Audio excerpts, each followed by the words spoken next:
नमस्कार। Astrology pro channel में मैं दीपक लोहनी आपका हार्दिक स्वागत करता हूं। आज का हमारा विषय है गोवर्धन पूजा।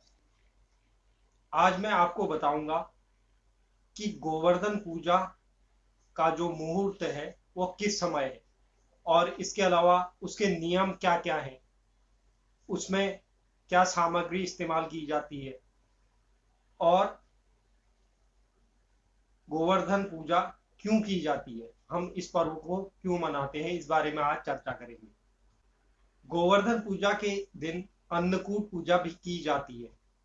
कार्तिक मास के शुक्ल पक्ष के प्रतिपदा को गोवर्धन पूजा की जाती है। गोवर्धन पूजा का प्रचलन श्री कृष्ण के जन्म के बाद से शुरू हुआ था। इस दिन पशुओं की पूजा की जाती है। खास तौर पर गाय के पूजा का विधान महत्वपूर्ण माना गया है। अब मैं आपको बताता हूँ, गोवर्धन पूजा इस बार 15 नवंबर 2020 रविवार के दिन है और इस दिन प्रतिपदा तिथि जो आरंभ हो रही है वह 10:36 से शाम के 7:05 तक प्रतिपदा तिथि है और जो गोवर्धन पूजा का शुभ मुहूर्त है वह दोपहर बाद 3:17 से 5:24 तक है। अब मैं आपको बताता हूँ गोवर्धन पूजा में क्या किया जाता है और क्या सामग्री हमें चाहिए जिससे हम पूजा कर सकें और भगवान श्री कृष्ण की कृपा के पात्र बन सकें। गोवर्धन पूजा के दिन गोबर से गोवर्धन पर्वत बनाया जाता है।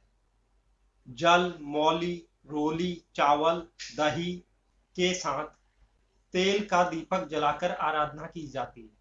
कार्तिक मास की प्रतिपदा को भगवान श्री कृष्ण को नैवेद्य के साथ भोग लगाया जाता है। अन्न से बने कच्चे पक्के भोग और मिठाइयां अर्पित की जाती है। इस दिन अन्नकूट पर्व भी मनाया जाता है। अन्नकूट का मतलब अन्न का ढेर होता है। भगवत पुराण में कहा गया है, जो व्यक्ति इस दिन पूजा को पूरे परिवार और मित्रों के साथ मिलकर करता है उसका घर हमेशा अन्न और धन से भरा रहता है। उसके घर में कभी अन्न और धन की कमी नहीं आती। अब मैं आपको बताता हूँ गोवर्धन पूजा मनाई क्यों जाती है, इसका प्रचलन हुआ कैसे था, इस बारे में आपको आज विस्तार पूर्वक मैं बताऊंगा। गोवर्धन पूजा का प्रारंभ द्वापर युग में ब्रज से हुआ था। एक बार भगवान इंद्र को अहंकार आ गया था कि वो बारिश करवाते हैं और उन्हीं से जन सामान्य का जीवन यापन होता है।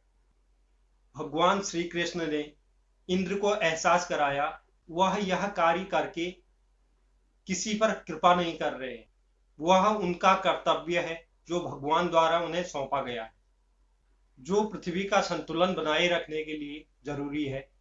श्री कृष्ण भगवान ने इंद्र का अहंकार तोड़ा और इंद्र की जगह में गोवर्धन की पूजा प्रारंभ की।